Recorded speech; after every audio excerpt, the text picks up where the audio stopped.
Atlanta police have reopened the investigation into King Von's death, uncovering new evidence and witnesses that shed light on why he confronted Quando Rondo that night. The case has drawn attention from Boozy, who weighed in on the situation, even pointing out what he believes was King Von's biggest mistake that night. I almost feel like, yeah, but I almost feel like if you have real security, all of them is supposed to blast. I feel like they would have been more ready in Chicago. Sad, man, sad. I mean, the whole King Von thing is really kind of hanging me up, over everyone right now. That me up, bro. Over the past 2 years, investigators have gone through numerous interviews with rappers and pieced together a lot of the mystery surrounding King Von's death. On November 5th, 2020, King Von and his crew were gearing up for his album release party at Club Opium in Atlanta. The night was meant to be a huge celebration of Von's life and accomplishments. But what was supposed to be a moment of triumph quickly turned tragic. Having grown up in the dangerous streets of O-Block, King Von was always aware of the risks of being caught off guard in public. That's why, when he headed out to the club, he made sure to have a crew of 20 to 25 people with him, and they were spread out across 8 vehicles for extra protection. His manager, 100K Track, even mentioned that Von took extreme precautions to stay safe no matter the situation. I travel with one security that moves with Von, and he traveled with 2 more security. You know what I'm saying? Von traveled in a proof truck, and not only that, his guys are security, man. He travels with 10 to 15 guys daily. They protect and love Von more than any security would. We're like, I think we're about 8-10 cars deep, 20, 25 on our. Later that night, things took a turn. King Von made a decision that would put his life in danger. Inside the club, everything was going great. The party was in full swing, and everyone was celebrating the success of Von's new album. But as the night came to a close around 2:30 a.m., Von and his crew started heading out of the club with plans to head back to their Airbnb. However, Von had something else in mind. Without telling his security team, he made his own move. Everybody's mind leaving the club is that we're going to the hotel and the Airbnb, because that's normal routine. The club he went to, the after hours, wasn't getting paid for. I didn't have no acknowledgement of. His team didn't have no acknowledgement of. That was a complete. As the rest of the crew headed to the Airbnb, King Von told his driver to take a detour to another club known as the Lounge.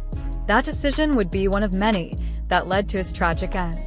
While everyone else was en route to the Airbnb, Von went to the venue alone. It wasn't until later that someone from his car called the rest of the crew, asking where they were.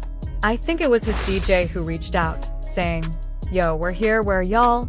So, the rest of the team turned around and headed to the new spot.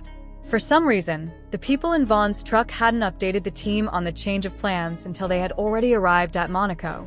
Once the rest of the crew found out, they immediately made a U-turn and rushed to catch up, speeding down the highway and running red lights. When Von's manager finally got to Monaco, he immediately noticed something was off.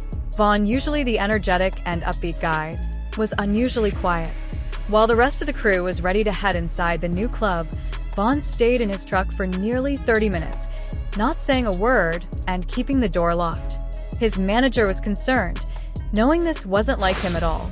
He described Von as the best artist he had ever worked with, but that night something just wasn't right. After a while, his manager climbed into the truck to check on him, and that's when Von finally spoke up.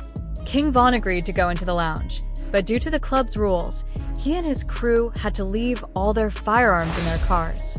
First, they sent in security to check out the club and make sure everything was safe. At one point, Von's manager went over to the car where Von was waiting. He said, "Yo, Von, what's going on?" "Everyone's waiting, let's go." Von agreed, and they told security that it was time to go in. They were ready to head inside, and the security team began checking both the inside and outside of the venue for any issues. But the real threat wasn't inside the club, it was outside in the parking lot. That's when King Von found out that Quando Rondo was in his car, along with some of his crew, trying to get some rest. While Von and his team were waiting for the signal to enter the club, word came through that Quando Rondo was parked nearby. Right before they were about to go inside, one of Von's boys mentioned that Rondo was right there in the lot. Someone from Von's crew came up to the car and said, "So-and-so's here," and King Von immediately reacted, jumping out of the truck and heading straight for Quando Rondo. Vaughn's manager tried to calm him down, telling him to chill and not make a scene, but it didn't stop Vaughn. He walked around the front of the white car and went straight at Quando, swinging. Quando quickly jumped out of the car, and by the time he did, it seemed like he had no idea what was going on. He bumped into Vaughn, and just like that, they were brawling. But only a few seconds into the fight, Quando's best friend, Lil Tim, came out from the other side of the car with a gun. He fired at Vaughn, hitting him several times. Vaughn's manager was also shot in the leg. Some of Vaughn's crew, who were still armed, immediately responded, firing back at Lil Tim and taking him down just a few feet away. As gunfire erupted in the parking lot, 2 off-duty officers working security nearby, along with 1 on-duty officer, rushed to the scene. They opened fire as well, hitting and killing one of King Von's crew members in the process. In the chaos, King Von was left lying in the street, with Quando Rondo right next to him. Online rumors spread that Quando had tried to snatch Von's chain before fleeing the area, but Von's manager, 100K Track, believed that Vaughn was actually trying to shield himself from the off-duty officers by holding onto Quando. Try to take Von's chain, or? Honest truth, I don't think B-Roy had no jewelry on, and from the people that was a little bit closer, Vaughn was actually holding onto him like, man, you ain't going nowhere. Like, you here, like, even through getting, he's that strong. Like, he was literally holding him. After the chaos settled and the gunfire stopped, the race to save King Von's life began. His closest friend, Miep, rushed into the street, pushing Quando Rondo out of the way. As soon as he did, Miep picked up Vaughn and carried him to the car, speeding away from the scene. Despite being hit 4 times, Vaughn stayed conscious the entire ride. Those in the car with him later shared that Vaughn was trying to keep everyone calm, telling them everything would be okay. One person in the car said, "I wasn't there myself, but the people who were with him said they were panicking, and Vaughn was the one telling them to relax. He said, 'Hey, calm down, slow down, I'm going to be fine, just get me to the hospital.'" From how he was acting, everyone thought he'd pull through. He was calm, reassuring everyone, which gave them hope. Unfortunately, when they arrived at the hospital, Vaughn was rushed straight into surgery. But despite the efforts to save him, King Von tragically passed away during the operation. His death sent shockwaves through the entire rap world. The loss of one of the biggest rising stars in the industry, a fearless figure from Chicago streets, was felt by fans and the entire music community. The altercation between the 2 groups quickly became national news when authorities confirmed that one of the individuals involved was rapper King Von from Chicago. He had been in town the night before with his friends when a physical fight broke out between 2 groups, which escalated into a shooting. On the other side, Lil Tim survived his injuries and was rushed to the hospital. However, the following day, he was arrested and charged with the passing of King Von. Lil Tim went through multiple bond hearings, where his requests were denied. But in March 2021, he was granted a $100,000 bond, which was paid by Quando Rondo.